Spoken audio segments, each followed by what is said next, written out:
जय हिंद। देखिए दोस्तों, मेरे प्यारे साथियों, मेरे भाई और बहनों, अपन पढ़ रहे हैं निश्चित समाकलन पढ़ रहे थे। अनिश्चित समाकलन अपन पढ़ चुके थे दोस्तों, जो कि अपनी 9वीं प्रश्नावली थी। अब अपन बात कर रहे थे 10वीं प्रश्नावली की। तो 10वीं प्रश्नावली के अंदर अपने 10.1 पढ़ ली दोस्तों। 10.2 आज खत्म हो जाएगी। 10.2 तक के मतलब 10वीं प्रश्नावली में 10.2 तक के पूरे सवाल समाप्त हो जाएंगे अपने। इसमें 26 सवाल है दोस्तों 10.2 के अंदर। 10.1 पढ़ी अपन ने, उसके पूरे सवाल कर लिए और जितने भी उदाहरण अभी तक आए थे पूरे ही अपने कर लिए। यदि आपको फिर भी किसी भी उदाहरण में किसी भी प्रकार से कोई भी डाउट है तो आप बेकायदा कमेंट कीजिए दोस्तों और कमेंट कर करके मुझे बताइए। मैं उस प्रश्नावली को पढ़ा दूंगा, उस उदाहरण को पढ़ा दूंगा, उस विविध के सवाल को पढ़ा दूंगा। मैं उस जिसको आप कमेंट करोगे, जिस भी सवाल को, उस सवाल को मैं प्रश्नावली का होगा तो प्रश्नावली में से पढ़ा दूंगा। ठीक है दोस्तों, अपन बात कर रहे थे 10वीं प्रश्नावली की निश्चित समाकलन अपन पढ़ रहे थे। इसमें आज अपन 2 सवाल छूट गया था। एक तो 26वां सवाल लास्टवां सवाल है अपना, और एक सवाल है दोस्तों जो कि अपना 19वां सवाल है। 19वां सवाल क्या है दोस्तों, उस पर अपन चर्चा करते हैं। उसके बाद में अपन लास्ट में 26वां सवाल देख लेंगे। ठीक है, अच्छा सवाल है दोस्तों। अपन प्रश्नमाला कौन सी पढ़ रहे थे? तो प्रश्नमाला पढ़ रहे थे दोस्तों। प्रश्नमाला कौन सी पढ़ रहे थे?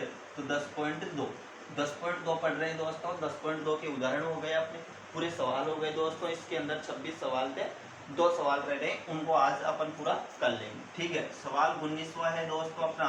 सवाल 19वां क्या है, लिमिट क्या है इसकी? तो लिमिट है 0 से 1, तो लिमिट है x आ रहा है दोस्तों। और यहाँ पर क्या दे रखा है, साइन इनवर्स x, अर्थात नीचे क्या दे रखा है दोस्तों?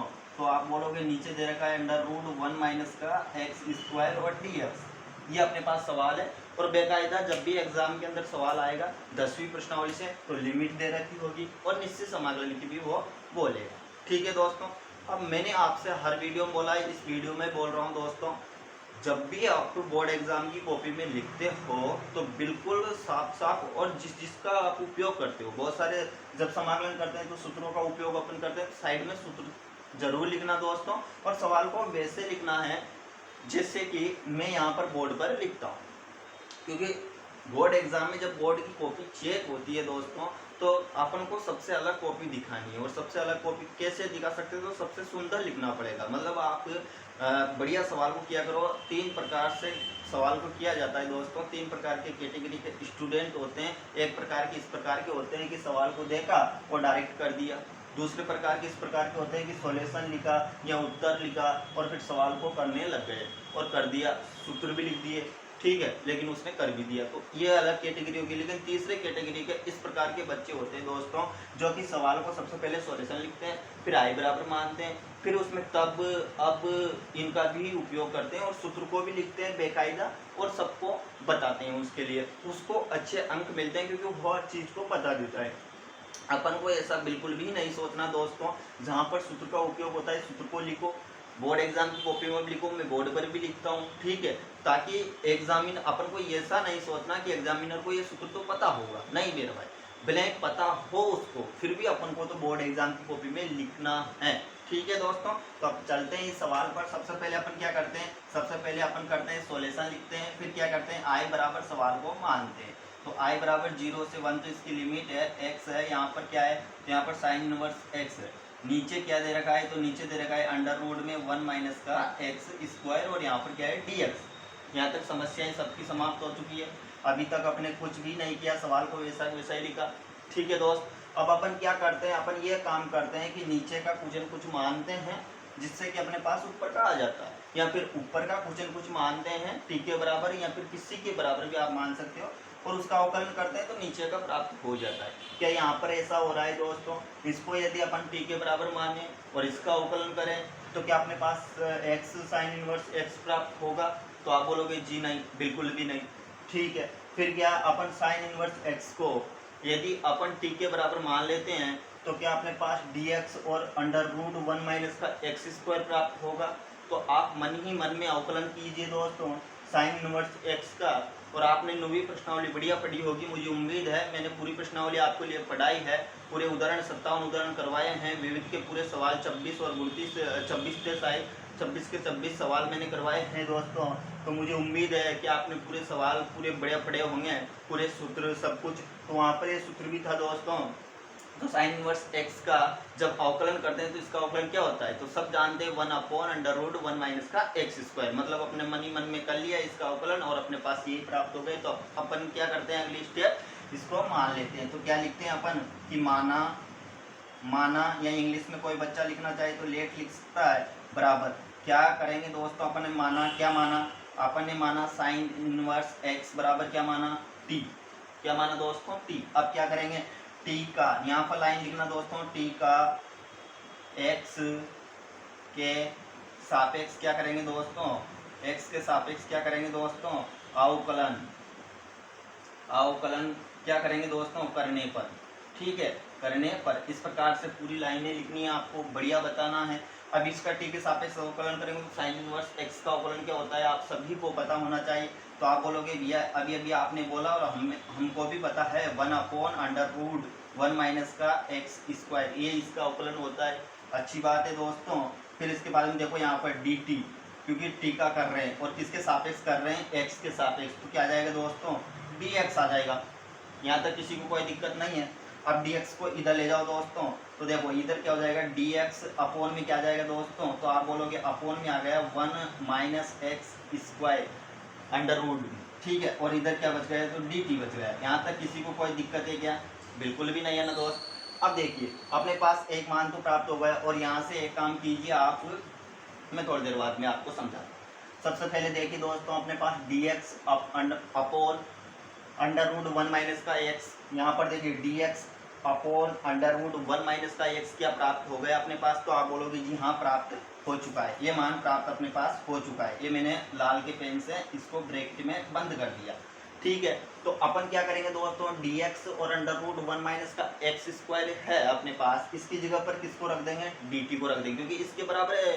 ठीक है, तो यहाँ पर तो dt को रख देंगे। अब क्या बचा यहाँ पर, तो आप बोलोगे यहाँ पर बचा x साइन इनवर्स x बच गया, x साइन इनवर्स x बच गया। तो इसका क्या करें, तो इसका एक काम कीजिए, साइन इनवर्स x आपने क्या माना, तो साइन इनवर्स x को तो मैंने t माना है, तो साइन इनवर्स x की जगह पर क्या रख देंगे दोस्तों, तो साइन इनवर्स x की जगह पर अपन बोलेंगे कि t रख देंगे। ठीक है, फिर भी यहाँ पर समस्या है कि साइन इनवर्स x भी हट गया, dx और अपोन √1 माइनस का एक्स स्क्वायर भी हट गया, परंतु यहाँ पर अभी x है दोस्तों। अब x को भी अपन को हटाना है, मतलब अभी तक पूरा फलन किस में आ गया, t में बदल जाएगा ये। लेकिन यहाँ पर x है, x को हटाना है, तो x का मान कैसे निकाले, तो देखो दोस्तों यहाँ पर ये जो है हम जानते हैं, हम क्या जानते हैं, हमने दूसरी प्रश्नावली आपने प्रतिलोम वाली पढ़ी होगी दोस्तों, नहीं पढ़ी तो कोई बात नहीं, मैं पढ़ाऊंगा इसके बाद। ठीक है, तो साइन इनवर्स x बराबर क्या है अपने पास, t। हम जानते हैं जब भी अपने पास कोस इनवर्स x बराबर थीटा होता है या फिर साइन इनवर्स x बराबर क्या होता है, थीटा होता है, तो अपन क्या करते हैं, इसको उधर ले जाते हैं, तो इधर क्या माना जाता है, x बराबर कोस थीटा आ जाता है। इसी प्रकार यहाँ पर क्या जाता है, x बराबर साइन थीटा आ जाएगा दोस्तों। यहाँ पर क्या जाएगा, x बराबर साइन थीटा। तो यहाँ पर देखिए दोस्तों अपने पास क्या है, तो आप बोलोगे कि साइन इनवर्स x बराबर अपने पास है t, इसको उधर ले जाएंगे दोस्तों तो क्या हो जाएगा, इधर तो x बच जाएगा और इधर क्या हो जाएगा, साइन t हो जाएगा। क्या बिल्कुल आपके बात समझ में आ गई दोस्तों, तो आप बोलोगे जी हाँ मेरे भाई ये बात समझ में आ चुकी है। तो यहाँ पर क्या हो जाएगा दोस्तों, x का मान क्या आ जाएगा, साइन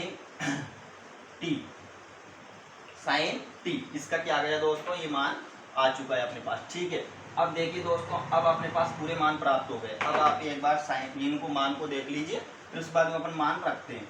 ठीक है, सबसे पहले अपन बात करते हैं दोस्तों, अब भी अपना काम नहीं हुआ है लेकिन मान को देख लेते हैं। x का मान साइन t आ गया। ठीक है, साइन इनवर्स x का मान, साइन इनवर्स x का मान t है, ये भी ठीक है भैया। dx कहाँ पर है, dx ये रहा, अपोन √1 माइनस का x, अपोन √1 माइनस का x भी है, इसकी जगह पर dt रख देंगे। ठीक है, लेकिन अपन को जल्दीबाजी बिल्कुल भी नहीं करनी मेरे दोस्त, क्योंकि अपन निश्चित समाकलन पढ़ रहे हैं और लिमिट वाले पढ़ रहे हैं। जब मान लेते हैं, जब भी अपन मान लेंगे निश्चित समाकलन में लिमिट वाले में, तो जिसको मानते हैं अपन उसकी जगह पर मतलब ये जो लिमिट होती है इसके मान रखते हैं और लिमिट भी चेंज हो जाएगी, क्योंकि अभी तक फलन पूरा किस में था, तो आप बोलोगे x में था और ये लिमिट भी किसकी थी, x के फलन की थी। अब फलन पूरा चेंज किस में हो रहा है, t में हो रहा है। ठीक है, dt के सापेक्ष समाकलन करेंगे, पहले dx के सापेक्ष कर रहे थे। तो अब लिमिट भी चेंज होगी, तो अब इसकी लिमिट भी चेंज करो, तो यहाँ पर इसका मान रखेंगे। तो मैं इधर बताता हूँ आपको, ठीक है दोस्तों। तो यहाँ पर अपने क्या माना था, अपन ने माना साइन इनवर्स x बराबर क्या माना t, अर्थात अपने पास शुरू की लिमिट कितनी है, तो x बराबर 0 पर t का मान क्या होगा, तो अपन साइन x की जगह पर 0 रख दो और इधर आ जाएगा t। अब मुझे बताओ मेरे दोस्त, साइन इनवर्स 0 का मान कितना होता है, तो साइन इनवर्स 0 का मान क्या होता है, 0 ही होता है, इसलिए t का मान क्या आ जाएगा दोस्तों, 0, यानी कि x बराबर 0 पर क्या आया, t की लिमिट भी 0 आ गई। ठीक है, ये चीज़ें सारी लिखनी है आपको बुक के अंदर, जब आप बोर्ड एग्जाम के सवाल करोगे तब। फिर इसके बाद में अपन x बराबर क्या मानेंगे दोस्तों, 1 पर देखेंगे, तो अपने पास क्या आ जाएगा दोस्तों, यहाँ पर 1 रखेंगे x की जगह पर, तो t। अब बताओ मुझे दोस्तों, साइन इनवर्स 1 का मान कितना होता है, तो आप सभी को पता होना चाहिए दोस्तों, साइन इनवर्स 1 का मान कितना होता है, 90 डिग्री। और 90 डिग्री को अपन कैसे लिख सकते हैं दोस्तों, π/2। क्या लिख सकते हैं दोस्तों, π/2। क्या अपने पास लिमिट भी चेंज हो गई, सारा काम हो चुका है दोस्तों। 0 की जगह पर अपन 0 रख देंगे दोस्तों, 1 की जगह पर अपन π/2 रख देंगे। ठीक है, यहाँ तक सबों के समझ में आ गई सारी चीजें। अब देखो दोस्तों, अपन रखते हैं मान, इधर से चलते हैं। तो i बराबर अपन ने मान रखा था, ठीक है, समाकलन का चिन्ह, समाकलन का चिन्ह, लिमिट रखोगे 0 की जगह पर क्या रखोगे, 0।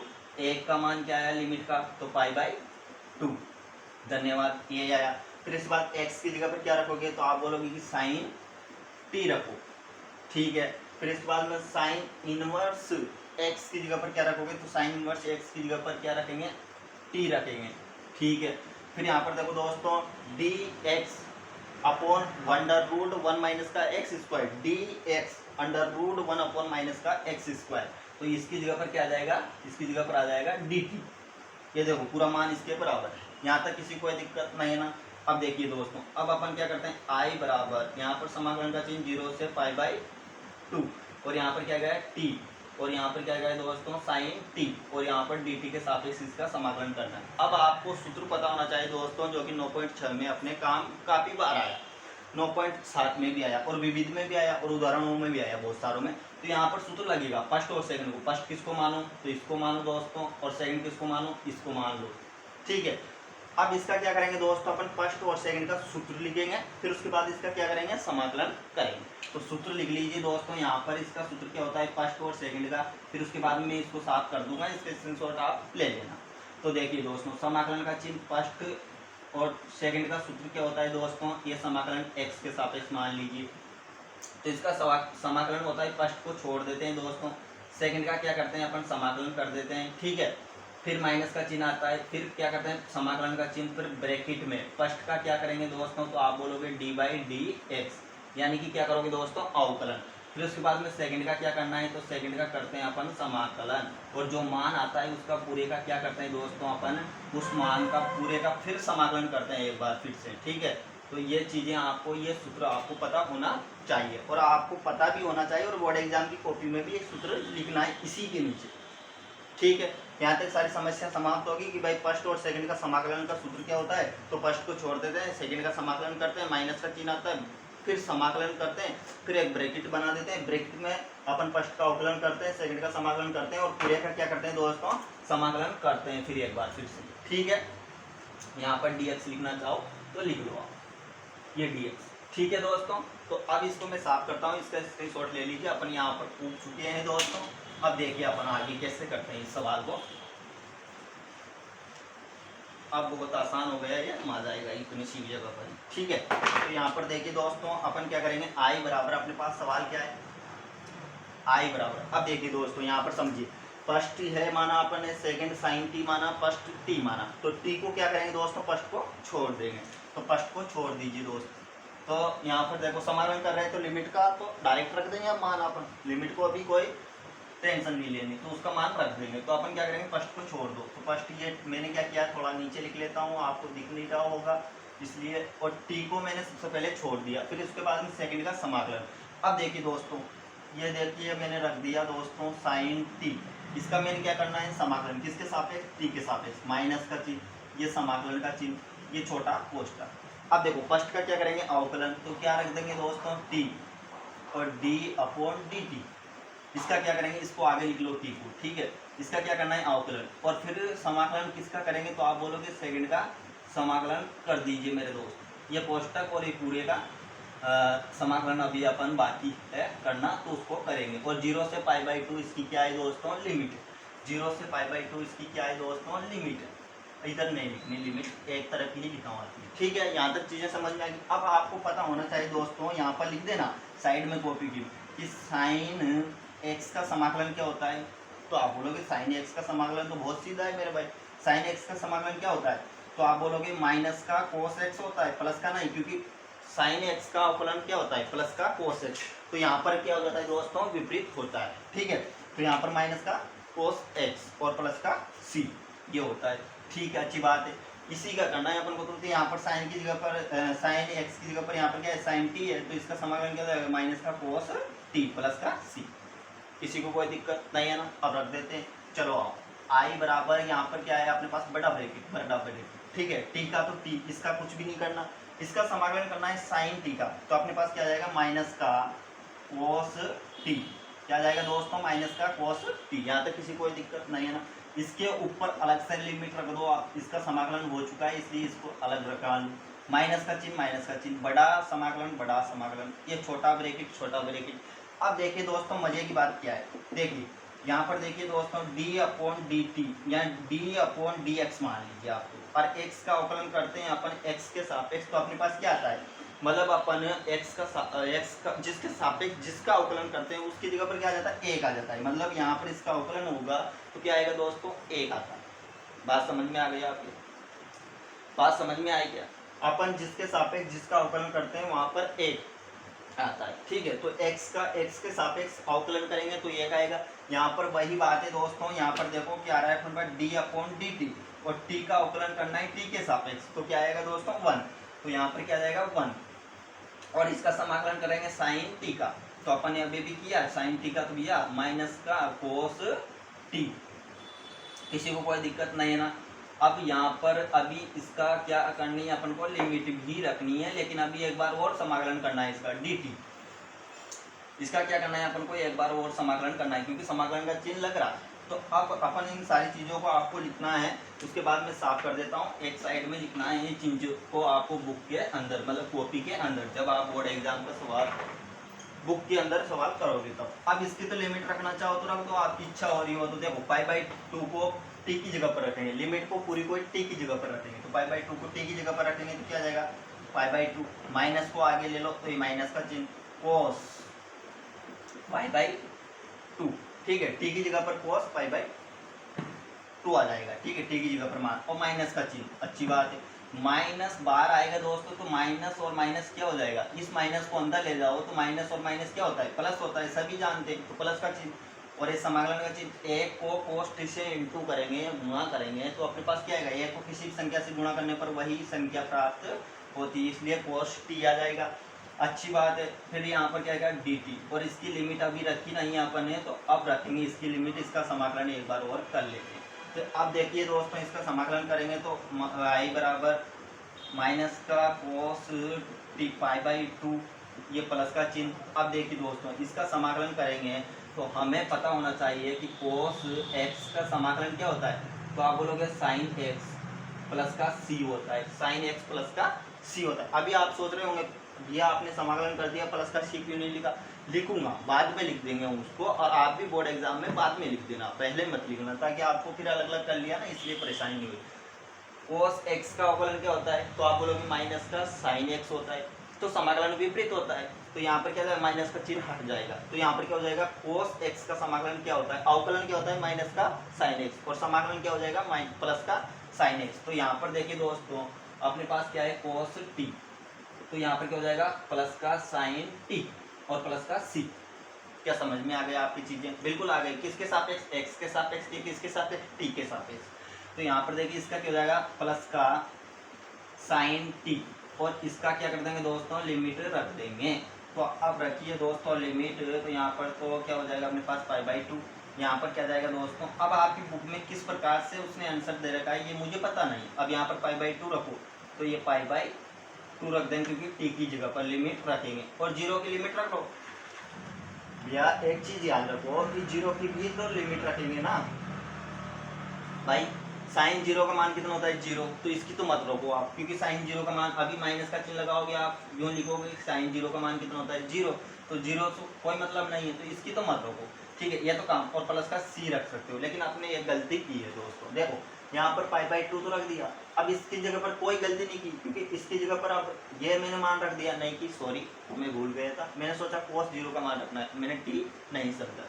तो यहाँ पर अब इसकी पाई बाई 2 रखने के बाद जीरो रखेंगे तो ये जीरो आएगा, तो पूरा मान क्या हो जाएगा? जीरो। तो आगे का पद लिखने की जरूरत ही नहीं है, क्योंकि पूरा मान जीरो हो गया, इसलिए नहीं लिखा मैंने। और यहाँ पर भी जीरो की लिमिट साइन जीरो कितना होता है? जीरो होता है, इसलिए इसको भी लिखना बेकार की बात है। अतार तेला, ये आंसर आपका आ चुका है दोस्तों, ये सवाल समाप्त हो चुका है। अब यदि आपकी बुक में ऐसा आंसर नहीं दे रखा है तो आप क्या करोगे? मान निकाल लीजिए इसके, तो क्या होएगा दोस्तों? माइनस का पाई बाई 2 तो है सही दोस्तों। अब देखिए कोस 90 का मान कितना होता है? कोस 90 का मान कितना होता है? तो सभी को पता होना चाहिए, सभी को, क्योंकि साइन जीरो का मान कितना होता है? जीरो। और साइन 90 का मान कितना होता है? 1 होता है। कोस में अपन क्या करते हैं? सारणी में विपरीत चलते हैं। क्या करते हैं मेरे दोस्त? विपरीत चलते हैं। तो यहाँ पर आप बोलोगे कोस 90 का मान की आप बात कर रहे हो, तो मतलब जीरो का मान जीरो, तो मतलब इसमें क्या होगा? कोस जीरो का मान तो 1 होता है, लेकिन 90 का मान क्या होता है? जीरो होता है, इसलिए पूरा मान क्या हो जाएगा? जीरो। इसलिए आप मत रखना, शायद बुक में नहीं दे रखा होगा, और दे रखा होगा तो अच्छी बात है, फिर तो ये तो क्या आ जाएगा? 90 का मान 1 होता है, इसका तो आंसर 1 आएगा, फिर तो प्लस का सी आएगा, 1 प्लस का सी, या फिर 1 की इसका आंसर हो सकता है, शायद उसने यहाँ पर ही दे रखा होगा, ठीक है। रखना चाहो तो रख सकते हो। धन्यवाद दोस्तों, ये सवाल अपना समाप्त हो चुका है, ठीक है। मेरे मित्र सब्सक्राइब और लाइक कर लीजिए दोस्तों अपने चैनल को, और अपने दोस्तों के साथ शेयर कर दीजिए। और इसी स्टूडेंट विनोद क्लासेस चैनल जो है, इस पर बीएससी की फिजिक्स पढ़ाई जाती है दोस्तों, और इसी चैनल पर बीएससी की मैथ्स, 11th की मैथ, 12th की मैथ, और इसके अलावा एमएससी की मैथ भी मैं ही पढ़ाता हूँ दोस्तों, खुद ही। तो इसलिए ये सवाल है दोस्तों, अब लास्ट सवाल बच गए, आज टाइम थोड़ा ज़्यादा हो गया दोस्तों, ठीक है। फिर इसके बाद में अगली वीडियो में अपन 26वां जो सवाल बच रहा है अपना, उसको कर लेंगे। 26वां सवाल क्या है सर, उसको तो बता दो। तो देख लो मेरे भाई, बहुत आसान है वो तो सवाल, कुछ भी नहीं है। dx अपॉन में क्या दे रखा, लिमिट क्या है सर? लिमिट बताओ सबसे पहले। अरे अच्छी बात है, जीरो से इसकी लिमिट है पाई बाई 4। क्या है लिमिट? 0 से पाई बाई 4, और x प्लस का 1 है दोस्तों, और इधर है x प्लस का 2। ये सवाल है अपना 26वां, और बहुत आसान सवाल है, सीधा सवाल है, बस आंशिक भिन्न वियोजन विधि द्वारा करेंगे, जो कि अपने 9वीं प्रश्नावली में पढ़ी है। नहीं पढ़ी तो मेरी वीडियो देख लेना, मैंने अच्छे से पढ़ाया है।